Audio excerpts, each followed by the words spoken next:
Prajajana Ranjana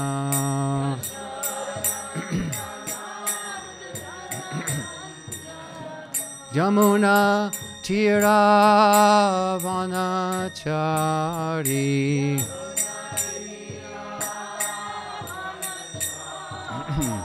Yamuna Tira Vanachari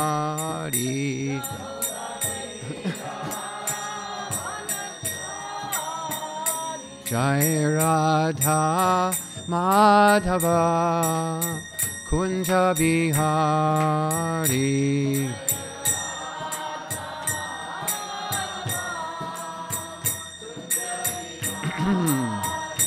Jai Radha Madhava Kunja Bihari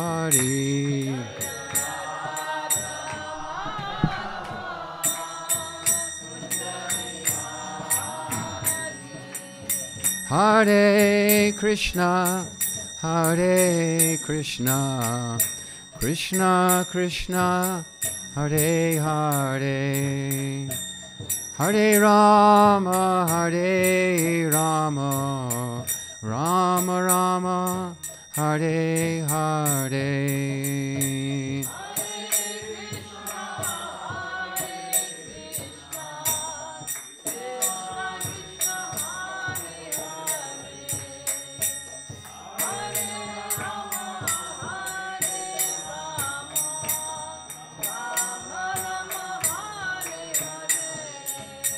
Hare Krishna, Hare Krishna, Krishna Krishna, Hare Hare, Hare Rama, Hare Rama, Rama Rama, Hare Hare.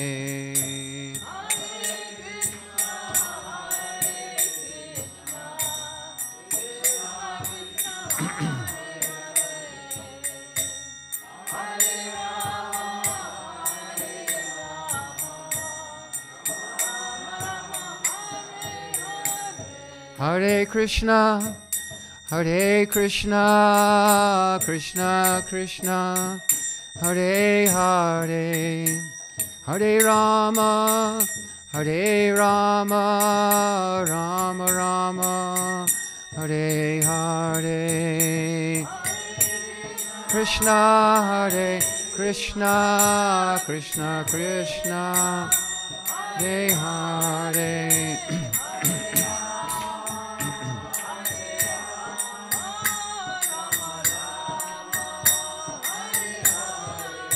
Hare Krishna, Hare Krishna, Krishna Krishna, Hare Hare, Hare Rama, Hare Rama, Rama Rama, Hare Hare.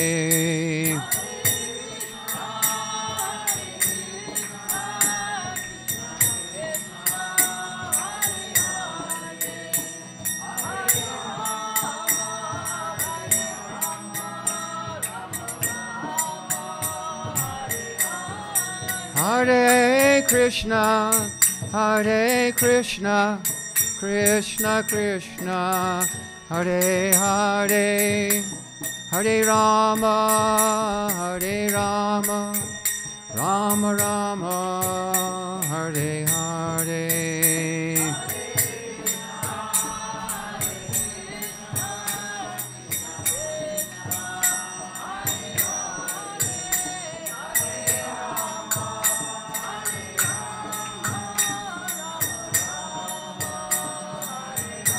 Nitai Gaur Haribo, Haribo, Haribo, Gaur Haribo.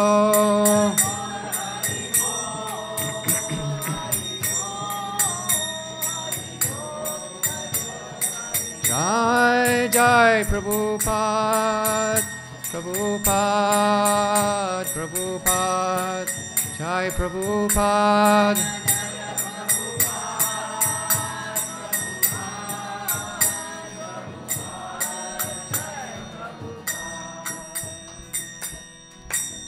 Shri Harinam Sankirtan ki, Shri Shri Gaura Nityananda ki, Shri Nrsimhadev Bhagavan ki, His Divine Grace Srila Prabhupada ki, Gaur Bhaktarinda ki. So, Shri Nrsimha Chaturdasi. We're having a multi-day discussion on this, starting yesterday in Bloomington. Today, and then tomorrow we're going up to Naperville.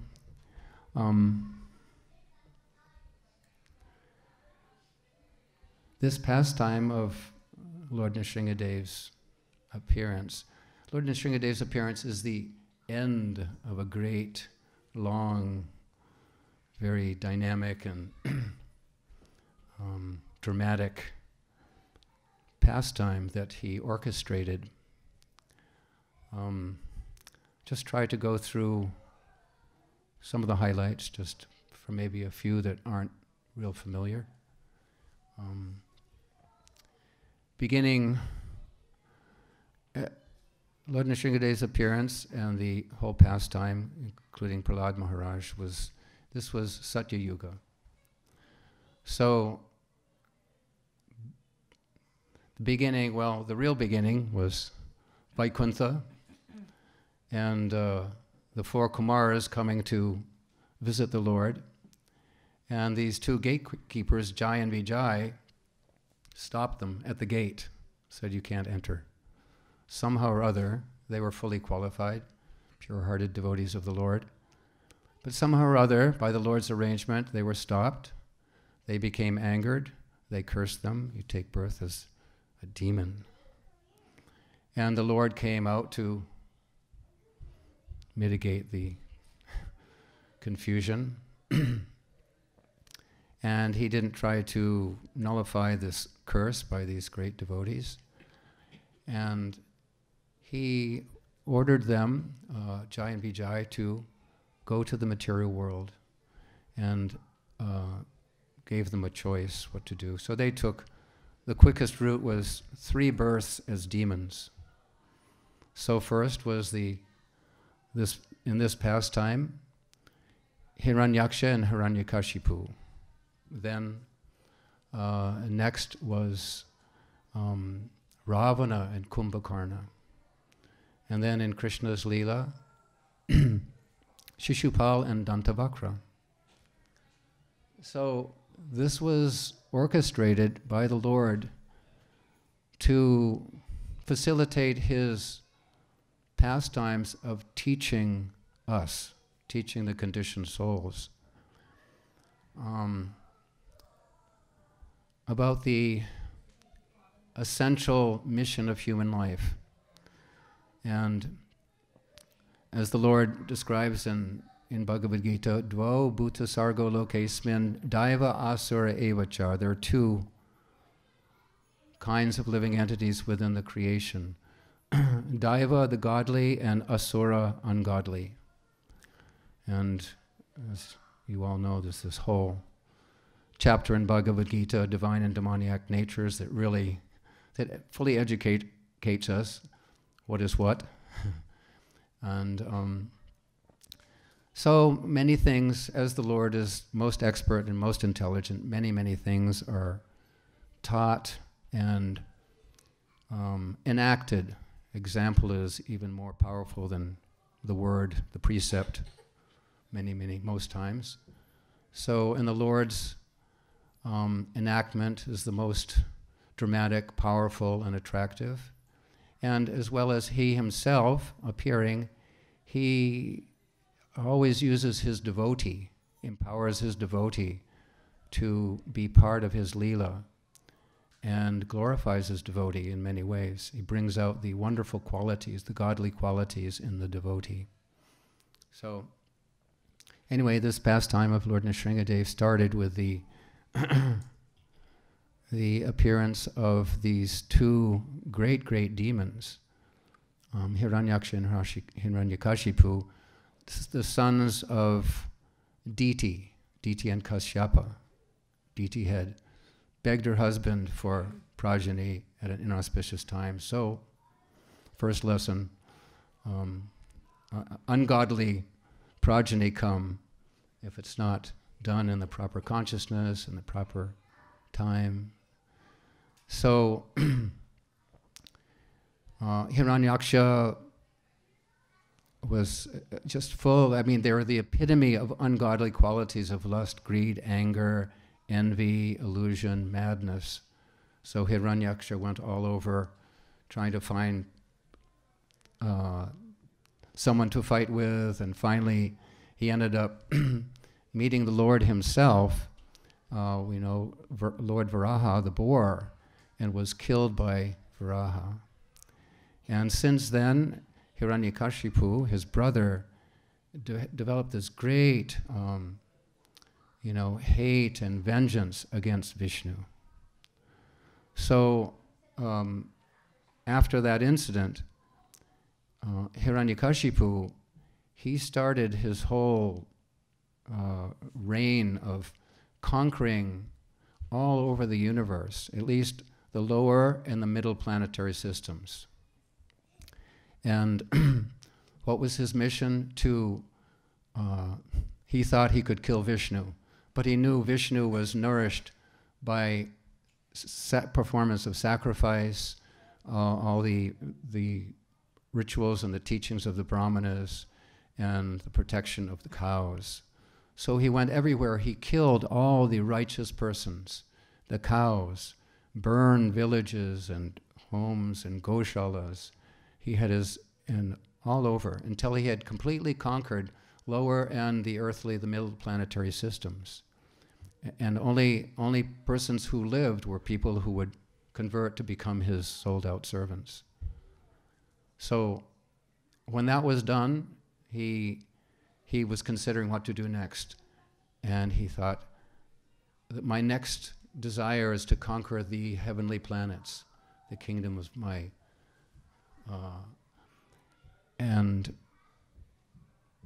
headed by the Lord Indra, he wanted to sit on Indra's throne. That was his goal. But he knew, so he approached his guru, Shukracharya, and said, dear Gurudev, tell me what to do. I have this desire. I want to conquer the whole universe and annihilate any godly persons. And so Shukracharya said, all right, you may have that desire, but you just can't walk into the heavenly kingdom, especially in your situation. Okay, what to do, my dear Gurudev? He said, you have to perform penance. You have to qualify yourself. Nothing can be done without tapasya. So he gave him this prescription to go and perform tapasya, Mandara Valley,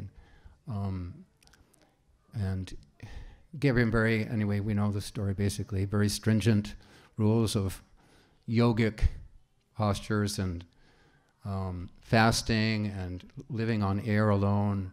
And he was standing with his hands raised. It says some places on only one leg he was standing. And his Shukracharya told him 100 years. And he was shocked. But he had such a strong desire, it overcame all his inability to be austere. He was a very decadent person, very sensual, always looking just for sense gratification.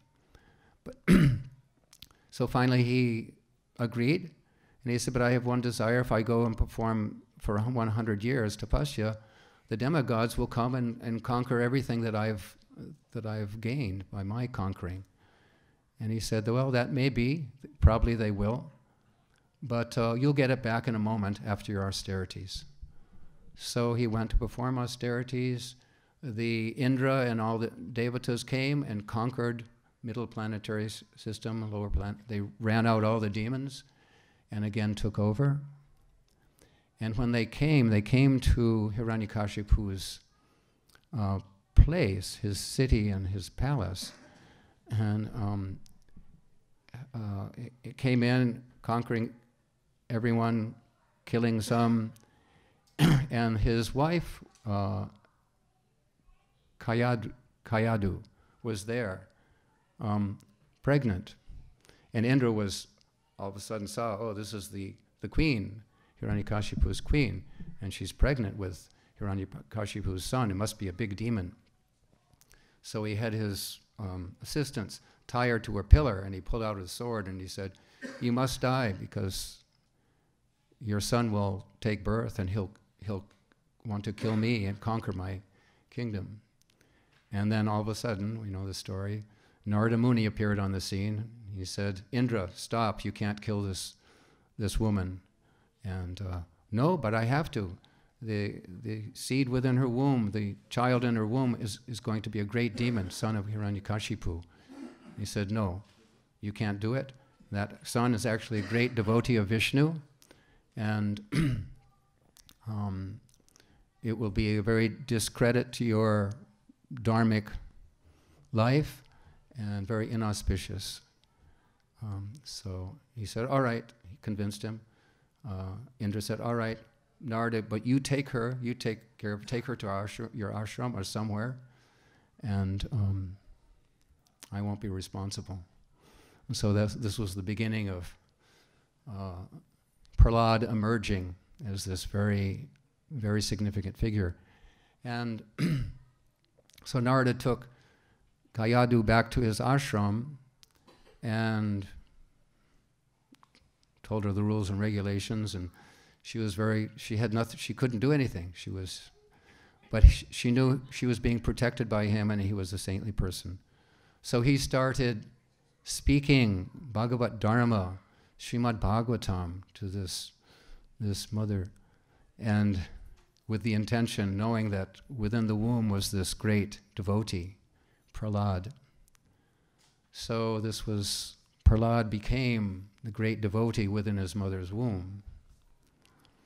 And then Hiranyakashipu finished his austerities. Finally, he was disturbing the whole universe with this tremendous heat emanating from his head. The whole universe was becoming burning hot, and everything was being disturbed. Planets were going out of their orbit, and the demigods couldn't bear it. And they went to Lord Brahma, and Lord Brahma said, all right, I'll go see what's going on here. So he went to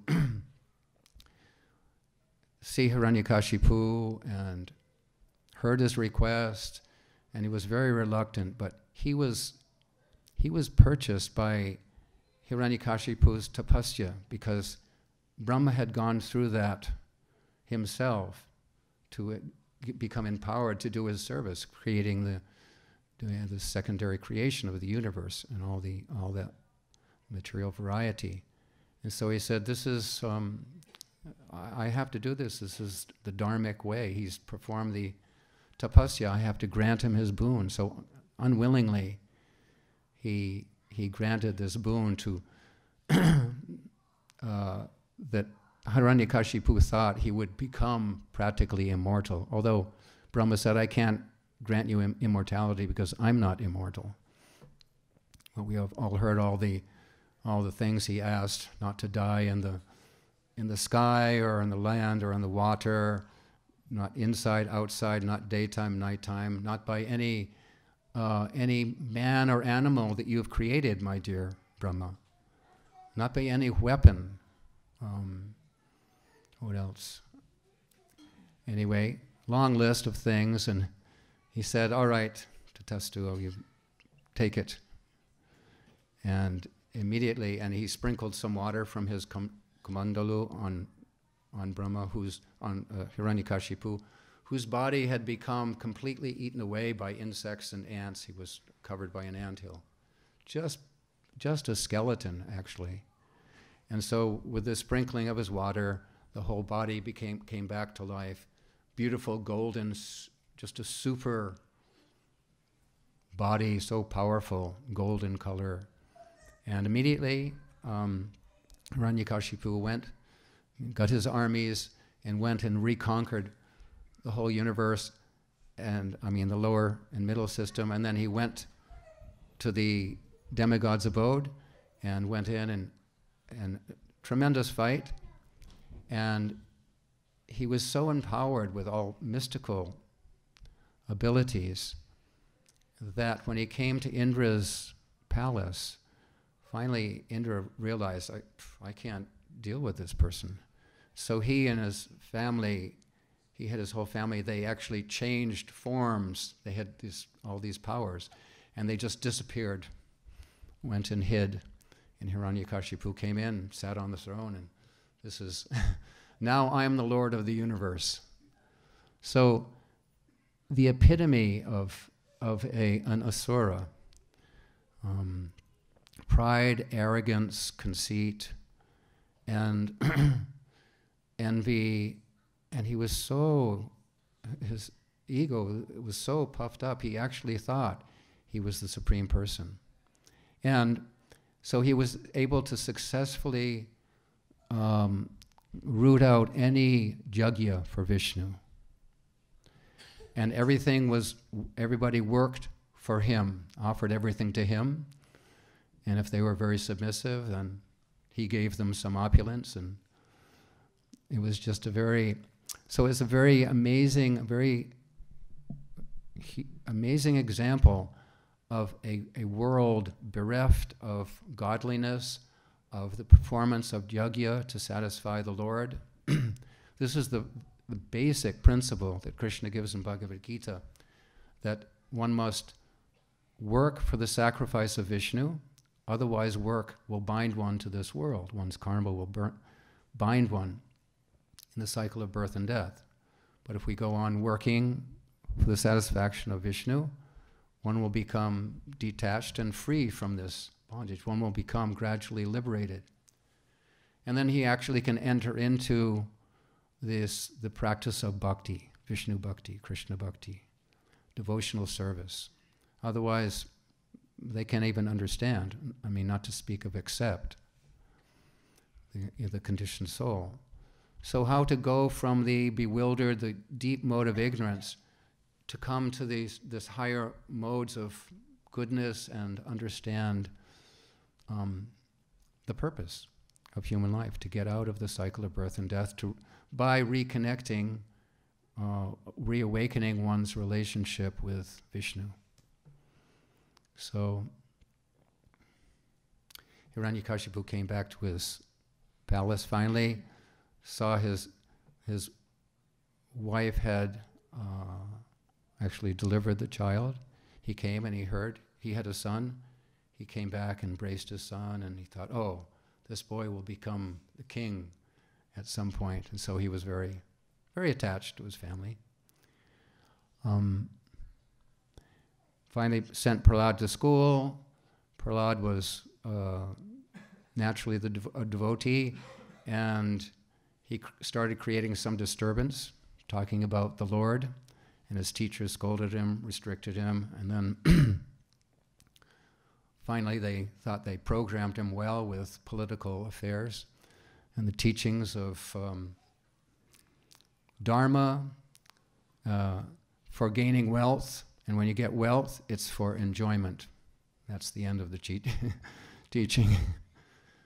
And Prahlad couldn't take it, and he couldn't not, respond. So first he responded a little bit to the teachers, and then he realized, oh, this isn't going to work. And so he started speaking to his classmates. And he was the strong preacher, speaking Bhagavat philosophy. And so that went on for some time. Finally the teachers, Shanda and Marka, took him to show him to his father, let his father see that they were teaching him well. And his father asked Prahlad, my dear boy, tell me in truth, what is the best thing you have learned? So the first thing he started saying was this famous verse in Bhagavatam, Shravanam, Kirtanam, Vishnu, Smaranam, Padasevanam, Archanam, Vandanam, Dasyam, Sakyam, Atma, Nivedanam. The best thing is all these 9 processes of devotional service to the Lord. And whoever takes these up, he's the most learned, educated person. And Hiranyakashipu was just, oh. He was just trembling and just seething with anger. And he actually got angry at the teachers and told them to, how has this happened? And anyway, he went back to, he gave Prahlad back to the teacher, say, teach him so that he forgets all this nonsense. And so then he went through another round, and Prahlad was being very tactful with the teachers, but he went very deep in cultivating all his classmates. And before school, at lunchtime and after school, he'd sit in small groups and teach them. And there's 5 chapters in the Srimad Bhagavatam dealing with just the life and teachings of Prahlad Maharaj. It's so prominent. And very in-depth instruction, material life versus spiritual life. We're going to go through some of his prayers today. And I just thought I'd give a little, if you'd like to hear, something direct that I can't express it as well as it's written down here, about the last straw before Hiranyakashipu just threw Prahlad out of the family, called him like a disease of the family, and anyway, we'll read this. I just thought this is a nice a book that just came out. One of my godbrothers wrote, just entitled Prahlad. Nrsimhadev is the ultimate hero, but Prahlad is the main actor here, and he's like the personality that, what's the word there? The chemical. Catalyst? Yeah, he is the catalyst that that actually attracted Nrsimhadev. Because this went on for hundreds and hundreds of years. It was so extreme. The whole universe was suffering so much by the oppression. It was ruled by fear. Hiranyakashipu, he just ruled by fear principle. And the principle, the godly principle of service to the Lord, and even the kings who were Rajarshis, who were Vaishnavas, they ruled out of love and trust. So, very, very dramatic example. And sometimes I've been thinking about this and thinking how can the Lord make such an extreme? The whole universe is suffering for so many years. So we should hear these pastimes and really let it sink into our heart that this is, the absolute duty and goal of us as conditioned souls to enter into the godly life and practice sacrifice and enter into a life of devotion. And Prahlad is the example of a absolutely surrendered devotee, convinced, realized devotee, and in the middle of great, he was being tortured. Just briefly, just before, after he first confronted his father ordered him to be killed. And we know in so many ways he had his assistants take him, first with spears. They were piercing his body, but Prahlad was just sitting there, absorbed. Om Namo Bhagavate Vasudevaya.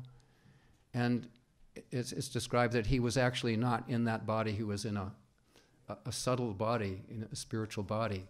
So the spears would go into the body, but it didn't affect Prahlad. He was put into a arena with this tremendous elephant that was twice as big as any other male elephants, and he was in this very angry mood of rut, and so the assistant told Prahlad, just sit in the middle. Everything will be finished shortly. So Prahlad sat in the middle. You know how he avoided? Again, he just stand. Om Namo Bhagavate Vasudevaya. It says 3 hours. He just sat there and sang the holy names of the Lord. And the elephant, he was just agitated, and everyone thought he was just going to turn and just stomp on Prahlad. But he turned around and he just started swinging and raising his trunk, and he was just dancing. So Prahlad, so he would just enchant the living entities, and it didn't work. And the guard, it was a cannibal assistant of Hiranyakashipu. He took Prahlad to a house, and there was somebody smoking a pipe with a big basket, and he said, he wants to see your pets. So he tipped the basket, and this whole bunch of serpents, cobras, and poisonous snakes came slithering out. So Prahlad just sat there, and he started chanting, Om Namo Bhagavate Vasudevaya. And it said he had such a sweet voice. So the snakes came slithering up, and their tongues were going out, like tasting the air. And they came close to Prahlad, and then the snakes just started dancing. They couldn't, what else? So frustrated, he threw them, so he took them out of the town, threw them off a huge cliff. And it said that, and then all of a sudden he saw a big eagle-like bird come down and kind of catch Prahlad way down here and land him. Garuda probably. And who else? Took him to some demoniac person who he said, if you can finish this boy, Hiranyakashipu, he was some greedy person with big, and he said, if you can finish this, kill this boy, Hiranyakashipu will give you unlimited gold. So he chanted some mantras, some incantation, put some dust in his hand and threw it, and all of a sudden this big demon appeared, just manifested on the wall, and kind of floated toward Prahlad like a cloud, and hovered around him, and then he circled him, and he just backed off and went over and just ate up the master that created him. So nobody could do anything. And what else? Oh, Holika. Everyone knows who is Holika? Hiranyakashipu's sister. She was a horrific demoness, very ugly. Everybody was so fearful of her, and she would like to scare their children. And because the children reacted like that, that was her reciprocation. But she actually loved Prahlad, because Prahlad, it's described, Prahlad would just see her as a soul. He wasn't affected by the external appearance or her thoughts or anything. And so she loved Prahlad. So the frustrated attendant gave Prahlad to Holika and said, do away with this boy. So she took him outside, and there was a big pile of wood, like a funeral pyre or something. And she said, come, Prahlad. They sat there. And Holika had this cloak that it couldn't burn, the fire couldn't burn through the cloak. So she actually wrapped the cloak around Prahlad and started the fire. And the fire came up, and she just entered into a trance. And her whole body was burned, and Prahlad was unaffected. She actually gave her life for saving Prahlad. Prahlad, the fire went down, and Prahlad unveiled the cloak and walked away.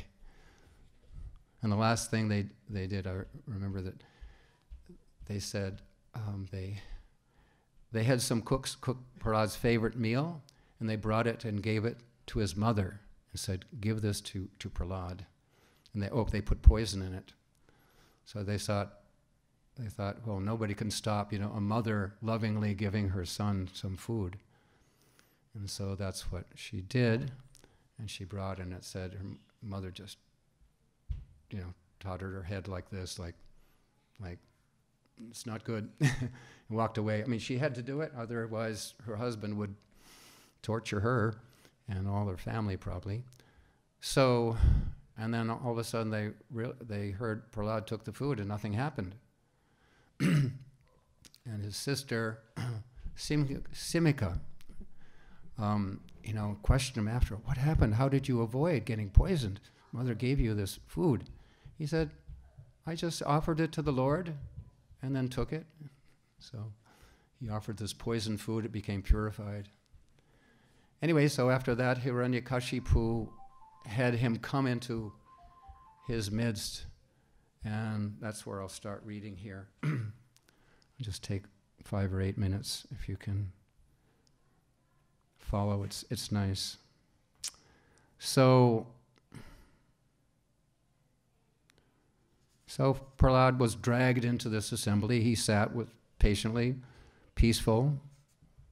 I mean, anybody would be shaking in this situation.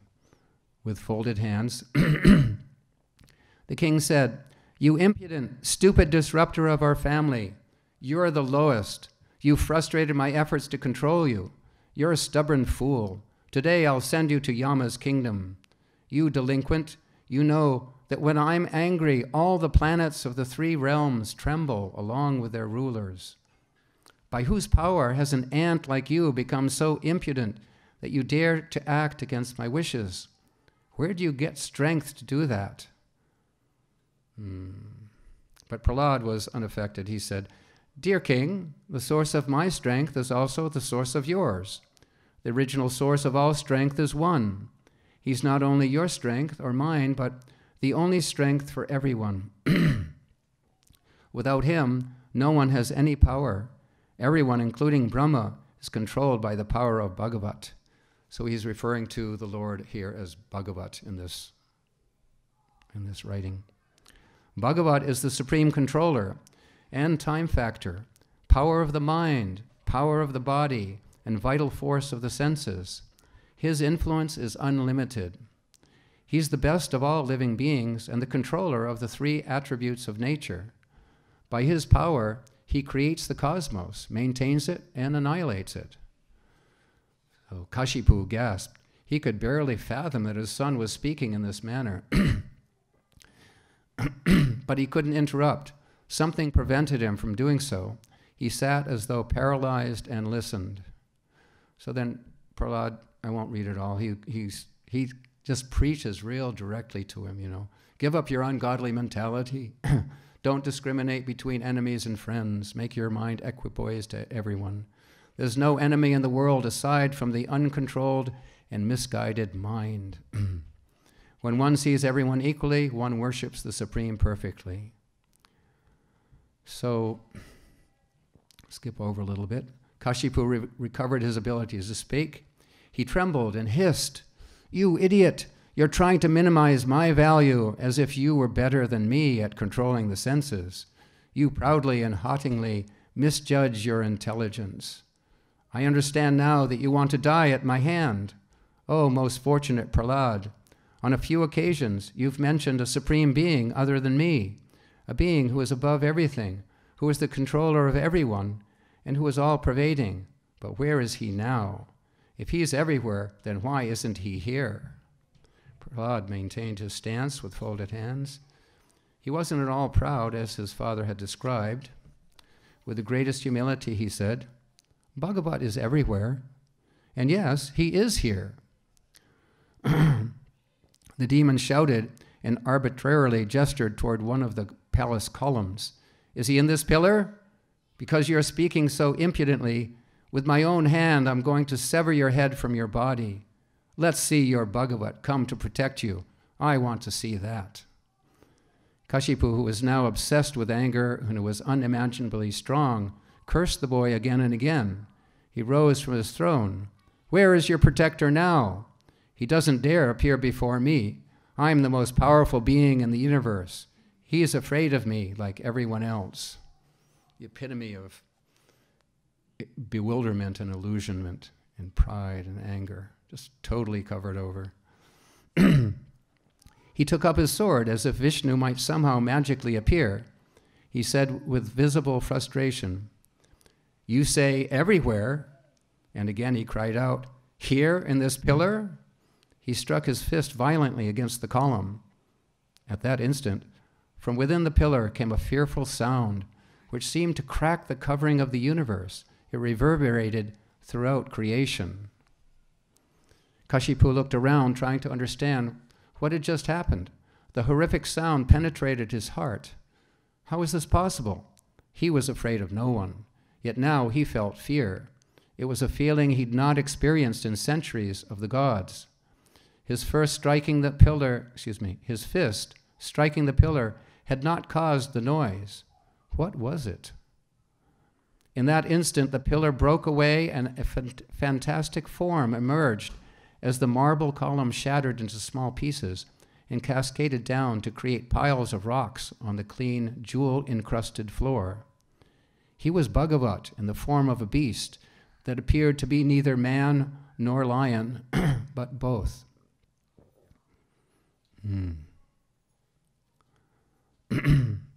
So, assembly stood transfixed in disbelief. The adults and some of the children, those who had rejected Prahlad's teachings, were gripped with fear. To them, the creature was death personified. It looked ghastly and horrible.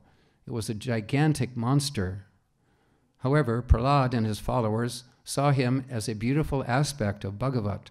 He was an amazing, awe-inspiring, beautiful, gentle, kind, and merciful giant. In shock, thoughts raced through Kashipu's head. What is this creature? Is it truly Vishnu? Will it kill me? No, impossible. I have Brahma's boon. It's an illusion. Vishnu is the master of illusion. So precious seconds were going by. Until now, the demon hadn't been bothered by the passage of time. Because of Brahma's boon, he thought himself immune to it. His whole life had been an attempt to escape its influence. But now, supreme time had appeared. Seconds marched on. They were ominous, subtle omen of what was to come. The demon king moved about like a hyena, looking for an advantageous angle from which to strike the beast. He observed his foe. Indeed, he meditated on him. Narasingha, Nara for man and Singha for lion, had angry eyes that resembled molten gold. His shining mane enlarged his fearful face. His teeth appeared deadly. They were to be avoided at all costs. His razor-sharp tongue moved about like a sword. His ears were erect and motionless. His nostrils and gaping mouth were like caves of a mountain. His neck was short and thick, his chest broad, his waist thin, and the hairs on his body were white like the rays of the moon. As Narasingha roared, his mouth opened and revealed an immense cavern that threatened to swallow all of creation. Kashipu's men saw that their master was squaring off with Narasingha, preparing for a fight. Many of them wanted the glory of wounding the monster, perhaps even killing it. They began the attack ahead of their king. One by one, then squads, columns, and platoons hurled themselves at the beast. The four arms of the immense monster looked like armies as they outflanked the demon onslaught. He carried in his hands a conch shell, discus, club, and lotus. The demons saw only the sharp, fiery discus, the club, and many other weapons attacking and killing them by the hundreds. Prahlad and his friends understood precisely what was happening, and they focused on the hands carrying the lotus and conch. Their lord blew his conch horn, and his devotees felt the thrill of his majesty. They reveled in his glory, and when Prahlad saw the lotus, his love increased like the flower's expanding petals. Narasingha had emerged from the pillar to demonstrate the truth of his devotee's statement. Prahlad had said that Bhagavat is present everywhere, even in the column. So although Vishnu appeared in his terrible form to annihilate the ungodly king, but he truly did so to support and give joy to his devotees. Kashipu murmured to himself, "Vishnu has mystic power. He's made this plan to kill me. But what's the use of such an attempt? Who can fight with me? He appears to be killing my men, but it must be an illusion. Either he's not truly doing it, or if he is defeating them, it's by his magic. I'm immune. He'll never kill me." The demon had to speak to himself ahead of the fight like a soldier or sports person might do to increase his or her intensity in a confrontation. That is because such people know there is a possibility they may lose the encounter. There was fear in Kashipu's heart, so he needed to call upon every ounce of his strength and resolve.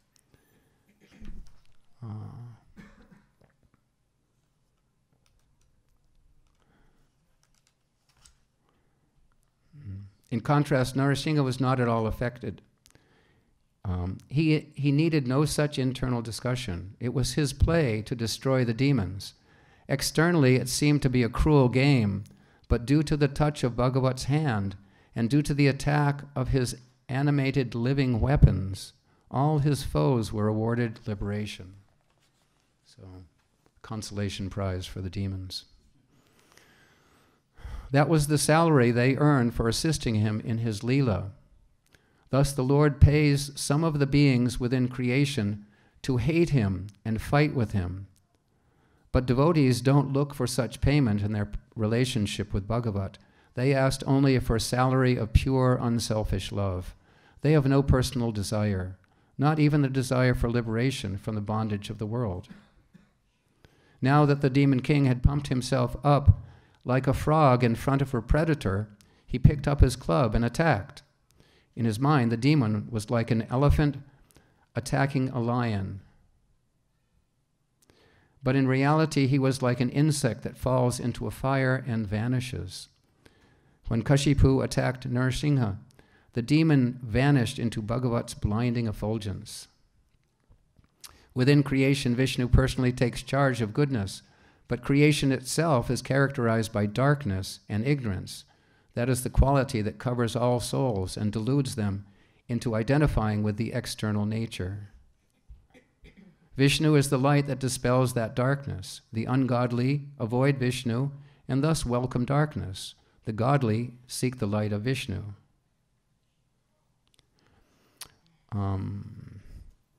So he ran to attack Narasimha with his club and started beating him. Bhagavat, however, captured the demon along with his club, like a cat might catch a mouse. Then Narasimha allowed him to slip from his hand, like the cat sometimes plays with its prey and allows it to escape from its grip. The gods, who long ago had lost their homes to Kashipu and who were hiding behind the clouds for fear of the demon, were extremely upset by such play. Brahma called out like a concerned spectator at a sporting event, "Bhagavat, please kill him now. Lord Narasimha, we're all concerned that merely playing with him may result in disaster." When the demon king got free from Narasimha's claws, he falsely thought that Bhagavat was afraid of his prowess. So after the king caught his breath, he took up his sword and again attacked Vishnu with great force. But Bhagavat Narasimha, making a loud, shrill sound of laughter, reached for Kashipu, who protected himself with his sword and shield, leaving no gaps. Then, with the speed of a hawk, the demon leaped into the sky and swooped back down, his eyes shut tightly out of fear of Narasimha's laughter. As a snake captures its prey, Bhagavat Vishnu grasped Kashipu. The king flailed about, trying to free himself from the grip of the half-man, half-lion. But Narasimha placed the demon on his lap, and in the doorway of the assembly hall held Kashipu down with his claws. The demon king was forced to lie stretched out on his back and gaze up into Bhagavat's golden eyes. So forced darshan, right, face to face. Long ago, when Kashipu's austerities were finally over, Brahma had given him boons. He was not to be killed by any god, demon, human, or animal. But this strange combination of half man and half lion was none of those. He was not to die inside or outside, day or night. Now it was twilight, not day, not night. And Bhagavat was seated in the threshold of the palace, neither inside nor out. The ungodly king was not to be slain on the ground, in the water, or in the sky, and not by any weapon. But he was not on the ground, in the water, or in the sky. He was on Narasimha's lap. Bhagavat Vishnu gave a tremendous roar and slashed open the demon's stomach, reached in and pulled out his heart with claws, not with any weapon. Even though Indra's thunderbolt was unable to pierce the invincible demon, the beast cut through Kashipu's gut like a sharp knife through soft butter. Narasimha's mouth and mane displayed spatters of blood, and it was impossible to look at his fierce, angry eyes. He licked the edge of his mouth with his sharp tongue and decorated himself with a garland of intestines from Kashipu's abdomen. At that, Vishnu displayed his many, many arms as he threw the demon's body aside and turned toward the king's soldiers. They had arrived in the thousands to fight with the enemy. They charged with upraised swords, but Narasimha killed them all just with the ends of his nails, just like. So I think I'll stop there. Shri Narasimha Dev Ki. So all for the protection of his devotee Prahlad. Although the whole universe and demigods had approached Lord Vishnu earlier and explained the whole problem, and he had told them, just wait, I know the problem, he said, just wait patiently, at the right time I will destroy this demon. And so upon those words, they actually became patient and performed their jagyas, their different modes of devotional service, until the Lord was ready. And Prahlad just, when Prahlad was about to be killed by his father, he appeared. So, and to hear this pastime, Prahlad is just so endearing to hear, the depth of devotion that Prahlad had. So we'd like to just go through some prayers and statements about Prahlad right now. Which here? Okay. So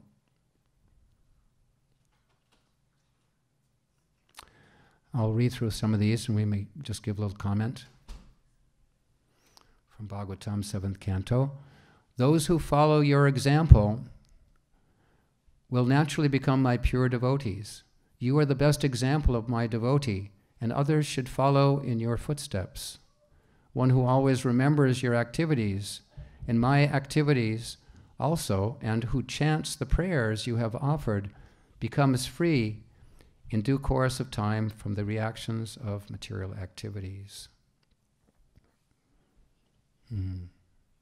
So here the Lord is actually giving us instruction how to, such a simple opportunity to become noticed and to become free from, our own material karmic actions and reactions. And to actually hear, we have to hear about the life of Prahlad and try to imbibe his qualities and his mood of devotion. And just by hearing these things, we become purified. Shinvatam svakata Kṛṣṇa punya shravana kirtana. Krishna is pleased and he purifies our heart. He says, one who remembers your activities and my activities also, and who chants the prayers you have offered, becomes free from the reactions of material activities. So here's very direct process of, we're not depending on our own strength or intelligence. We're taking what's already established. Mahajano yena katha sapanta, following the path of the Mahajans. And Prahlad is one of the Mahajans, one of the great devotees. What is his quality of devotion that he exhibits, he's known by? Anyone? Prahlad Maharaj, different Mahajans exhibit different qualities of bhakti. Vishnu Smaranam, yeah, good. He was always simply remembering. That was his strength. He was totally immersed in remembering the name, form, qualities of the Lord. Therefore, the Lord was indebted to him.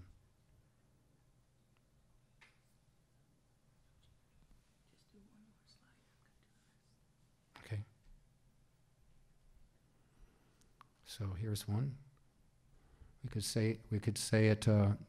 Repeat. Om Namo Bhagavate Tubhyam. Purushaya Mahatmane. Haraye Dbutta Singhaya.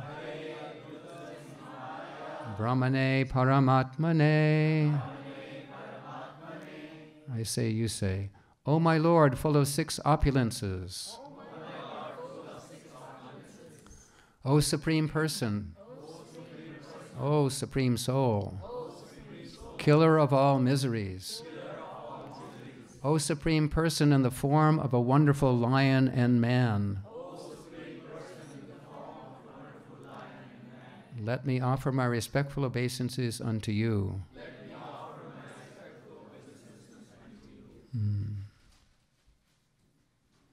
So,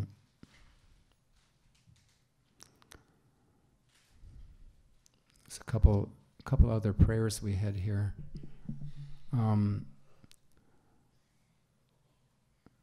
Prahlad is praying to the Lord that, my dear Lord, O Supreme Personality of Godhead, because I was born in an atheistic family, I am naturally attached to material enjoyment. What happened? Okay. Therefore, kindly do not tempt me with these illusions. I am very much afraid of material conditions, and I desire to be liberated from materialistic life. It is for this reason that I have taken shelter of your lotus feet. So,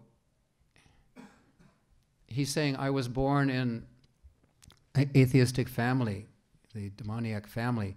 So he's admitting that I have material desires. Don't tempt me with different, he was offering different kind of benediction, ask anything from me. But Prahlad was saying, immediately refuting, saying, don't tempt me with any illusions for material benefits. We're not approaching, like most religious traditions are approaching the Lord for something. I want something. Therefore, they're not going to get the benefit of getting the Lord, getting the association, the eternal association of the Lord in their eternal loving relationship. So Prahlad is fully enlightened. He's doesn't want to be, and he wants us to know that these are material benedictions are just illusory things that we might chase after, thinking, oh, I will benefit. But he said, and then he's, again, very intelligent, I'm very much afraid of material conditions. What's that? Birth, death, old age, and disease. These are our problems. And I desire to be liberated from materialistic life. Therefore, I've taken shelter of your lotus feet. That's the reason. And then, will this go up also? Oh, my Lord, I am your unmotivated servant, and you are my eternal master. There is no need of our being anything other than master and servant. You are naturally my master, and I'm naturally your servant. So that's all he's asking for. It's very, very simple. It's unmotivated. Just understanding, I'm your servant. I'm your part and parcel. And we're chanting the holy names of the Lord as a our request is, my Lord, please engage me in your service. And the Lord knows how we'll be nicely engaged and fully satisfied. We don't understand our loving relationship. He can bring us to that point. Yeah, okay. Okay. Okay, so we're going to go through. Let me just use that. I'll just use this microphone. It's perfectly fine. don't need it. Thank you. We'll just go through a few more slides of prayers by Prahlad. First of all, Prahlad is offering prayers to Lord Nrsingadev after Lord Nrsingadev has killed Hiranyakashipu. Hiranyakashipu made Lord Nrsingadev very angry by offending Nrsingadev's Bhakta, Prahlad. So after Nrsingadev killed Hiranyakashipu, the demigods who assembled there, they could not tolerate the anger of the Lord. He would not cool down after he had this fight. He would not cool down. He was like on fire. So the demigods all approached him kind of meekly and tried to cool him down by offering some kind of prayers to pacify him. But Nrsingadev wasn't pacified. Now one might ask, why wasn't Nrsingadev pacified?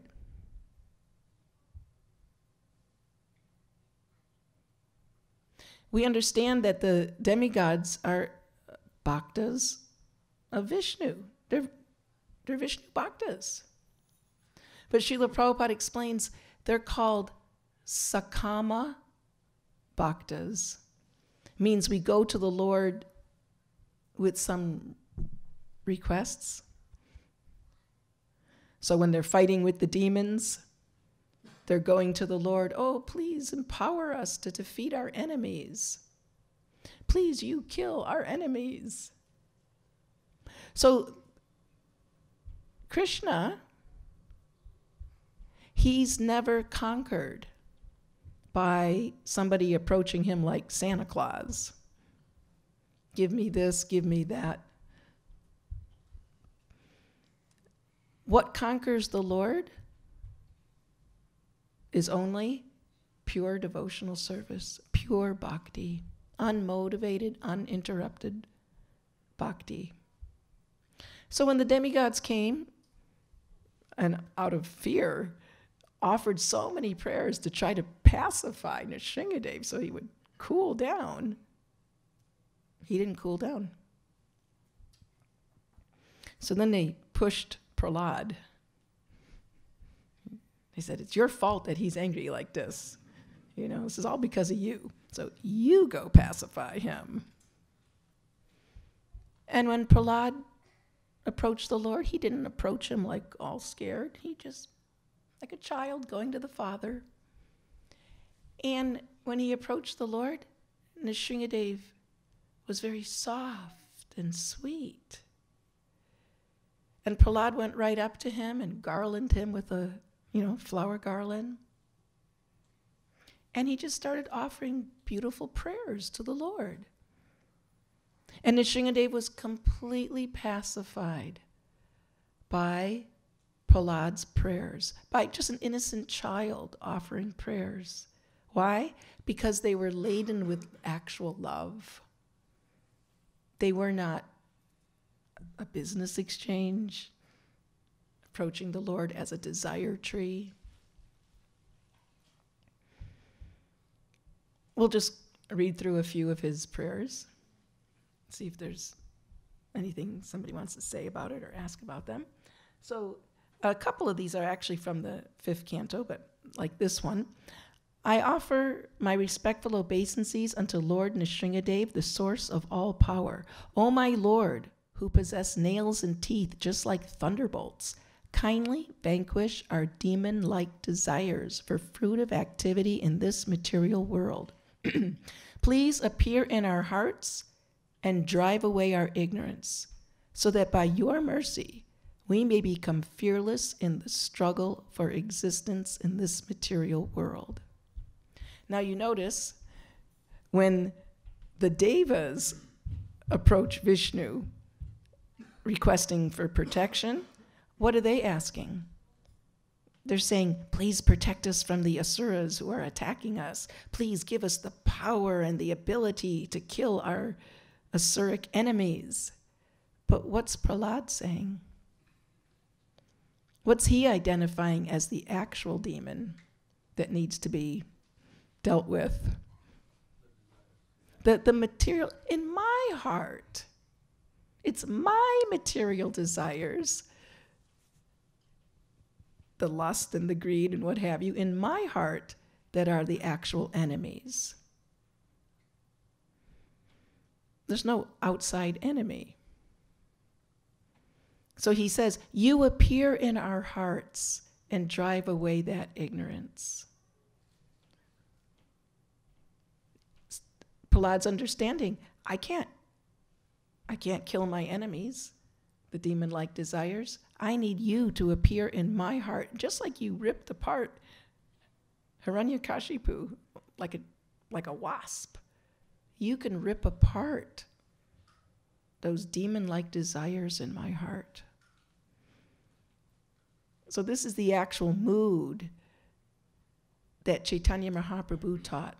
Lord Chaitanya's Sankirtan movement is actually in this mood of 2 stages. The first stage is purification. That, oh my Lord, please purify my heart. And why do we want our heart purified?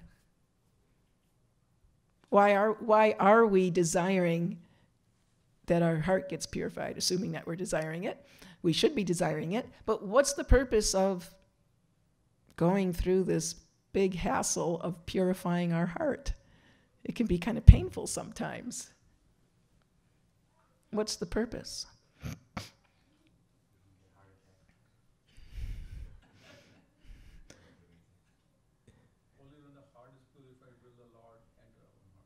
When the heart is purified, the Lord will enter our heart. Okay. Why do we want that to happen?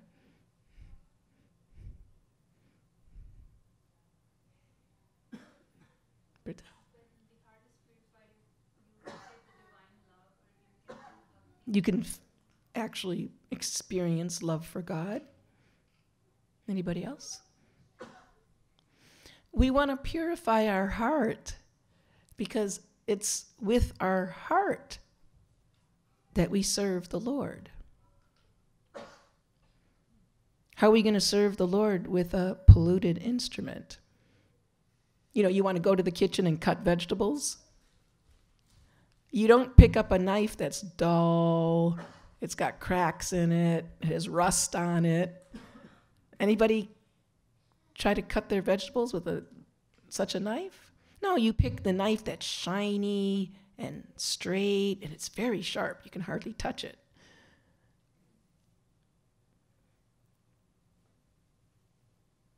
Lord Chaitanya taught that we chant Hare Krishna in this mood. That, oh my Lord, please engage me in your service. Whatever service, just please engage me in your service. But I can't be engaged in the Lord's service if I have a polluted heart. So there's 2 stages of bhakti yoga. Or you could say 2 goals. Like the first milestone is purification of the heart, so that we actually become qualified to be a servant. We're not even qualified to be a servant in the present condition. And then when the heart's sufficiently purified, then, yes, one can actually experience Krishna prema, get realizations about what my actual, unique identity is in relationship with Krishna. So this is the example that Prahlad Maharaj is exhibiting. And then the next says, "Oh my Lord, best of the givers of benediction, if you don't," no, not yet, it's still on the other slide. I'll tell you when to go. "Oh my Lord, best of the givers of benediction, if you at all want to bestow a desirable benediction upon me, then I pray from your lordship that within the core of my heart," not yet, it's on the, just keep it on the previous, I'll tell you when to move. "Then I pray from your lordship that within the core of my heart there may be no material desires.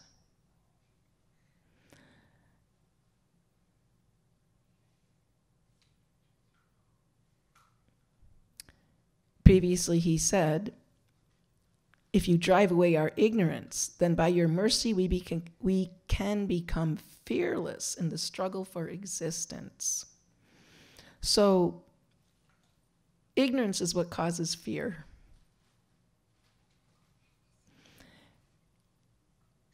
Devahuti, the mother of Kṛṣṇa-Muni,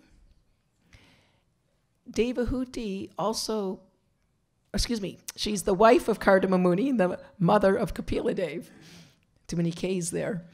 So Devahuti, the wife of Kṛṣṇa-Muni and mother of Kapila-Dev, she also prayed to her husband, Kṛṣṇa-Muni, that you've given me everything, a palace and opulences like anything, amazing material life, but you have failed to give me one very important thing. And you're about to take sannyas. You're about to leave home. But you forgot to give me one thing that I really need, the most important thing. Oh, what is that? And she said, fearlessness. All these material opulences you've given me, but you haven't given me fearlessness. So Prabhupada explains, it's actually the duty of the superior to bestow upon their subordinates this quality of fearlessness. And fearlessness only comes with transcendental knowledge, because fear is a product of ignorance, identification with matter. Okay, we'll go on to the next one. I think the bottom line is getting cut off sometimes, but that's okay. So then Prahlad prays, my dear Lord of the Vaikuntha planets, where there is no anxiety, my mind is extremely sinful and lusty, being sometimes so-called happy and sometimes so-called distressed. My mind is full of lamentation and fear, and it always seeks more and more money. Thus it has become most polluted and is never satisfied in topics concerning you. I am therefore most fallen and poor. In such a status of life, how shall I be able to discuss your activities? Of course, Prahlad is speaking on our behalf. That's why the Lord said we should follow his example. Prahlad is demonstrating here, or explaining here, that I have a heart disease. And what is that heart disease? That I'm not actually satisfied hearing about you. When topics of you are discussed, I'm not so interested. I can't sit for very long. You know, if there's a 3-hour soccer match, I might be able to sit through that, but 45 minutes of Kṛṣṇa-kathā, oh man. So why is that? What causes that inability to be satisfied to hear about the Lord? So this is what Prahlad said. He says, because my mind is full of lamentation and fear. So there's only one solution. In the Srimad Bhagavatam, it's explained that when devotional service sprouts up in the heart, then it annihilates all lamentation, illusion, and fear. In other words, we can't get rid of lamentation, illusion, and fear by some material arrangement or rearrangement. It requires a transcendental medicine. So again, this is Chaitanya Mahaprabhu's movement. Hare Nama, Hare Nama, Hare Nama Eva Kevalam Kalo Nastyeva, Nastyeva, Nastyeva Gatir Anyata. one will never overcome lamentation, illusion, fear, ignorance by some other process. In this age, only chanting of the holy name is going to be the effective medicine. So we're all in this boat. We should pray like this. We should actually be very humble and pray like this every day, that, my Lord, I'm actually very fallen and poor. I'm bankrupt. My heart is so polluted, I have no real bhakti sukriti in my heart. It's all pretentious. I'm very fallen and poor. And in such a status of life, how shall I be able to discuss your activities? There's no hope. Go on to the next one. Prahlad says, my dear Lord, you are always transcendentally situated on the other side of the river of death. But because of the reactions of our own activities, we're suffering on this side.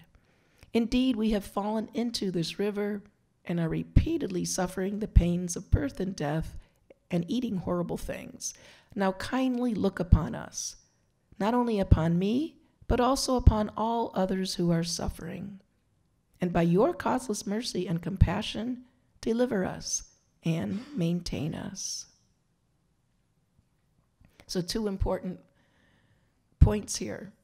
Prahlad is, very much acknowledging that I've fallen into this ocean of birth and death, just like Chaitanya Mahaprabhu prays in his Shikshashtakam prayers, that, oh my Lord, somehow or other, I have fallen into this ocean of birth and death. Please kindly pick me up from this ocean of death.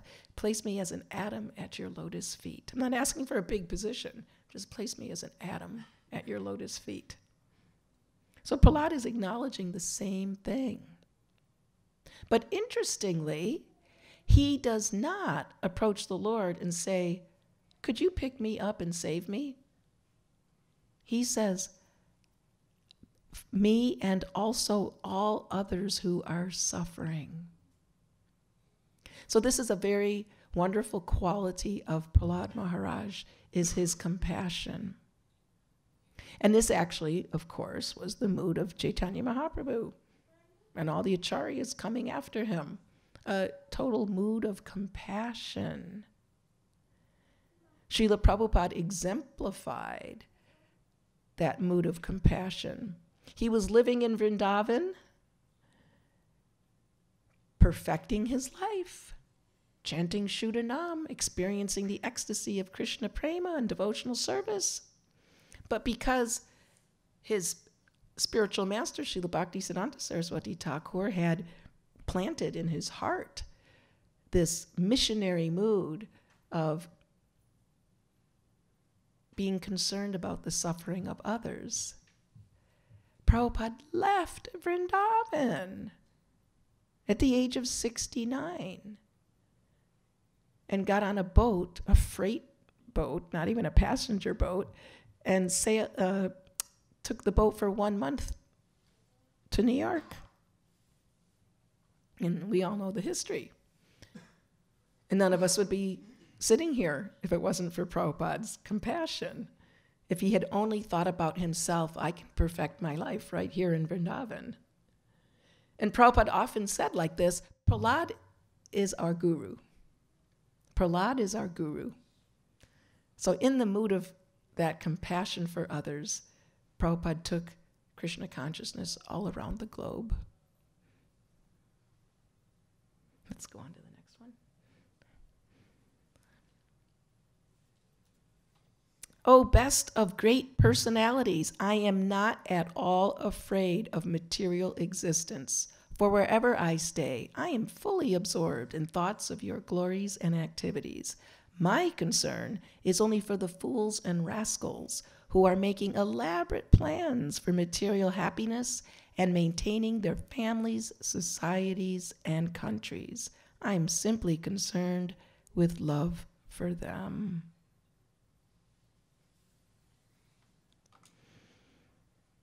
This is a quality that Srila Prabhupada would often point out about Prahlad Maharaj, the quality of paradukha dukhi, that the devotee completely happy for themselves. They're not afraid of material existence because they've taken full shelter of the Lord, so there's nothing to be afraid of. But they cannot tolerate one thing. What is it that the devotee has the quality of tolerance? But there's one thing that makes the devotee very intolerant. What is that one thing that a devotee cannot tolerate? Well, that's true. Mm-hmm. I'm sorry? Well, a devotee like Prahlad cannot tolerate the suffering of others. And that's what fuels their preaching, their teaching, their compassion. They can't tolerate the suffering of others. Now, we all have that quality to a certain extent, you know. We don't like to see animals or humans suffering, and we always want to help somebody. That's totally natural. Even evil people seem to have that in them. But we don't know how to properly execute compassion. We tend to have compassion for the dress of a drowning man. So Prabhupada would give that example that somebody is drowning in the water and you jump in and you rescue. And then you come ashore and you show the family, look, I rescued. And they're like, what? See, here's the coat, here's the pants, here's the shirt, here's the phone, here's their shoes. Well, where's the person? So you've only rescued the dress, but the essence, the person has drowned. So in the same way, Prabhupada said, modern civilization, when they express compassion, they are engaging in acts of rescuing the dress of a drowning man. So devotees not like that. They're concerned about the actual self. And that's why they go to all lengths to remind people of Krishna. They might not be always well received in their attempts to remind others of Krishna, but they go to all lengths to do so. So this is Prahlad's prayer. I'm simply concerned with love for them. Okay, one more. Prahlad prays, may there be good fortune throughout the universe, and may all envious persons be pacified. May all living entities become calm by practicing bhakti yoga. For by accepting devotional service, they will think of each other's welfare. Can you imagine a world like that? Can you imagine a world like that where everybody is totally concerned about all others' welfare? It's almost unimaginable. And even people do make little movements like brotherhoods. You know, they try to let's look at the whole world as our brother and this and that. The reason it doesn't work, here, Prahlad has explained why. The center is Vishnu or Krishna. That's what we all have in common. We don't have our nationality in common or, social status in common or genetics in common. The thing that really we have in common is our super soul, God in the heart.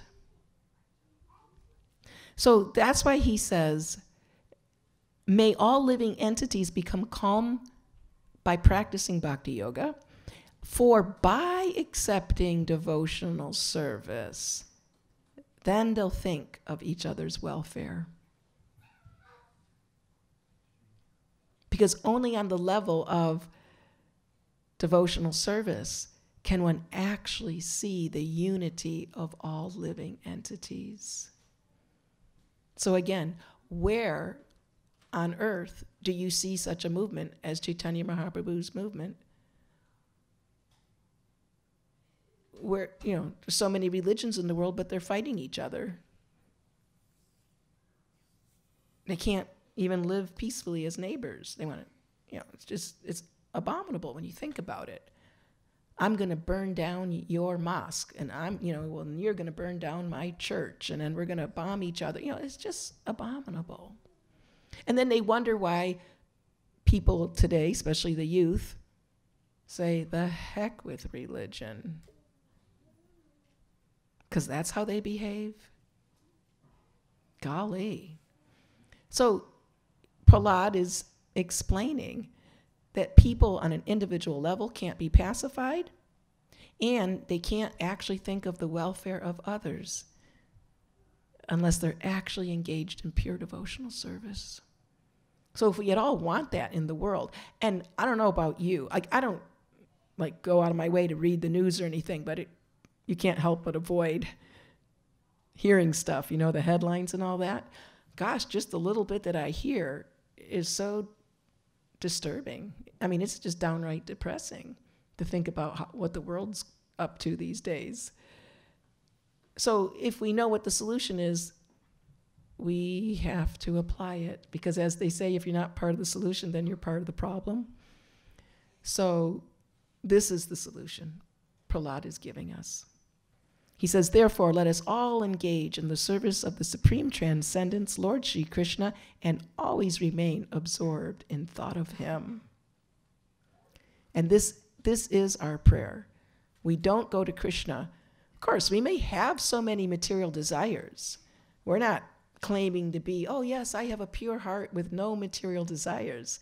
But when we approach the Lord, we don't submit those material desires to the Lord, despite the fact that my heart is filled with material desires. Let us simply offer this one prayer,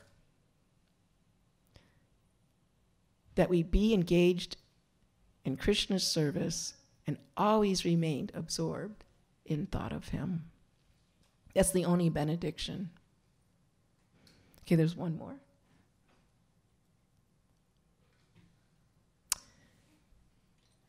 In the 11th canto of Srimad Bhagavatam, we have this very famous verse. Krishna Varnam Tvasha Krishna Sangopangashta Parshadam Yagyai Sankirtana Prayer Yajantihi Sumedhasaha. In the age of Kali, intelligent persons perform congregational chanting to worship the incarnation of Godhead, who constantly sings the names of Krishna. That's Lord Chaitanya. Although his complexion is not blackish, he is Krishna himself. He's accompanied by his associates, servants, weapons, and confidential companions. The Lord appears in so many different incarnations. Bhagavatam says, like the waves on an ocean, you cannot count how many waves are coming in on the ocean. Similarly, one cannot count the appearances of the Lord. But of all the appearances of the Lord, one of them stands out as uniquely special. And that is Sri Chaitanya Mahaprabhu. He's considered the most magnanimous avatar. He's actually avatari. He's Krishna in the mood of Radha. He's the most magnanimous appearance of the Lord because he's come to give what no other avatar ever gave. And that is, he freely distributes Krishna prema and the opportunity to be engaged in pure devotional service. So this is what Prahlad's been praying for and asking us to pray for, pure devotional service. But the only way we can get it, is by approaching Chaitanya Mahaprabhu. In this age, one cannot approach Radha and Krishna directly. It's explained. that one has to approach Radha and Krishna through Chaitanya Mahaprabhu. And in this way, despite our offensive mentality and our polluted heart and our shortcomings, real Krishna prema can manifest. So we have one last slide. This is Narada Muni speaking. Anyone who with great attention hears this narration concerning the activities of Prahlad Maharaj, the killing of Hiranyakashipu, and the activities of the Supreme Personality of Godhead Nrsimhadev surely reaches the spiritual world where there is no anxiety. So this is, we all know, we're hearing it all the time, that there's benefit in hearing about the pastimes of the Lord. Narada Muni is saying about this particular pastime. You know, Chaitanya Mahaprabhu, he showed by his example hearing Bhagavatam every day. He would hear from Gadadhar Pandit. Every day, Gadadhar Pandit would read Bhagavatam to Chaitanya Mahaprabhu. And Chaitanya Mahaprabhu and Gadadhar Pandit would feel so much ecstasy while they were hearing Bhagavatam that tears would flow from their eyes and fall on the Bhagavatam, you know, the leaves that they had it all written on. And it got to the point where the tears kind of soaked the physical written, you know, whatever it was, palm leaves or whatever it was written on, and blurred the ink. So they couldn't even read it properly after one point. But it's explained that when Chaitanya Mahaprabhu and Gadadhar Pandit were in total ecstasy, hearing Bhagavatam every day, the question arises, what part of the Bhagavatam were they reading that gave Chaitanya Mahaprabhu such overwhelming ecstasy? What part of the Bhagavatam was doing that?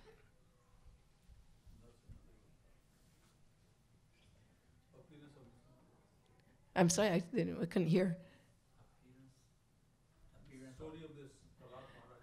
Yes, it's explained that they didn't jump to the 10th canto to hear about Radha Krishna Leela.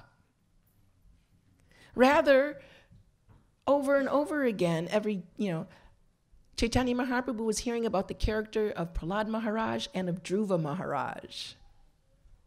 And in this way, experiencing great ecstasy. So this is not only for the Nrsimhadev Leela, Narada is obviously speaking specifically about this one, but for every chapter in the Srimad Bhagavatam, that benediction is there, that if one simply hears with great attention and relish, then one will be relieved from material life and go to the world where there's no anxiety. Vaikuntha, the world of no anxiety. So we thank you for taking about an hour, a little over an hour. We'll stop there. If anyone has any comments, additions, questions.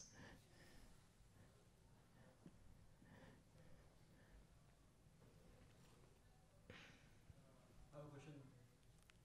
So what are the symptoms of one realizing that the person is not pretending in bhakti? So when we just spoke about slightly that, pretension or the pretentious attitude that one progressing around. So how do we know, how do we gauge that, this is actually, and it's a realization? Not just false tears of ecstasy or whatever, a false pretentious show. We're not in the grand scale of things, but even the small things that matters. Like, how do we gauge that it's not a pretension?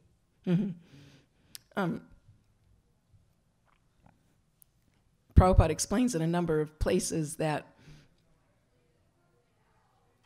if one is actually relishing, Bhagavatam, etc., that they ought to relish hearing about the activities of the Purush avatars in the creation of the world as much as relishing the Rasa Leela of Krishna.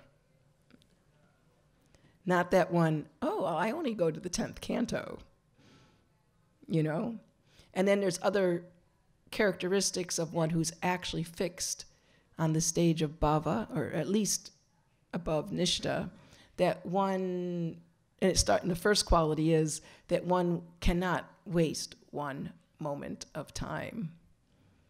Not even one moment of time can go by with that devotee not being engaged in devotional service. They can't tolerate wasting one microsecond. So, pretentious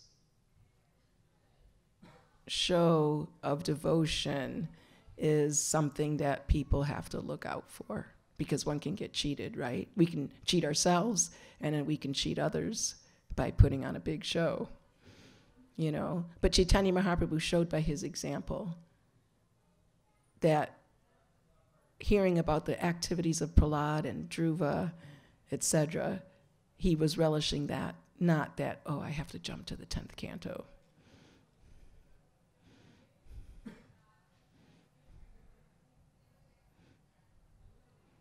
Okay, anything else? Was it the times of Satya Yuga, when the people had long lives, very strong memories and intelligence? Or was it the spiritual master, Narada Muni, who gave the instructions to a boy of 4 or 5 years of age, like Dhruv Maharaj, or Prahlad Maharaj, who was a fetus in the mother's womb? Then they became such devotees. Whereas we in this yoga hear so much, we have so much of instructions, but we cannot come to that stage. And lastly, my thing is saying that to enter the heart means to develop the love to anybody you want the heart, to enter the heart. So that was my answer to your question, prema. So when you want Krishna to enter your heart means you want to get the love of God. Mm-hmm. But yes, we are very unqualified in Kali Yuga. So because of our polluted heart, we can hear and we can hear and we can hear. But it's like trying to wash a piece of coal. How much do you have to scrub it before it's clean? So we have a long process of anartha vritti to undergo. But one day, that hearing will bear the fruit of actual transcendental pleasure. So we have to tolerate the long process of anartha vritti. It requires patience and tolerance. Okay, one last thing. Tamir. The devotee with material desires, the sakam bhakta, so does he go back to Godhead in one lifetime or over many lifetimes till he is purified of? Yes.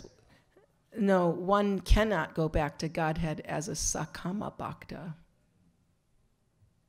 There's many stages of purification through anartha vritti. There's different stages of the anarthas in the heart being eliminated. And only when that heart is 100% squeaky clean does one actually manifest the fruit of Krishna prema. So one enters, it's explained, one enters the Lord's Boma Leela, or his pastimes on earth, when one has gotten to a very high level of bhava bhakti, or even prema bhakti. And in that stage, the desires and anarthas in the heart are virtually all gone. They might just be there in little, remnants. And then by engaging in the direct service of the Lord in person, in Boma Lila, then whatever little remnants were there are completely 100% vanquished, so that that soul then goes to Goloka. So we're going back to Godhead as long as we're going forward. But we shouldn't assume that, oh, it's just going to happen in one lifetime. It can happen in one lifetime. One can be a recipient of amazing kripa or mercy. But Prabhupada often said, if you want a PhD, go do the work and get a PhD. Don't wait for them to mail you an honorary degree, you know? So we could become a kripa siddha. But Prabhupada emphasized doing the sadhana. And that's his kripa, that's his mercy, that he empowers us, gives us the ability to do the sadhana.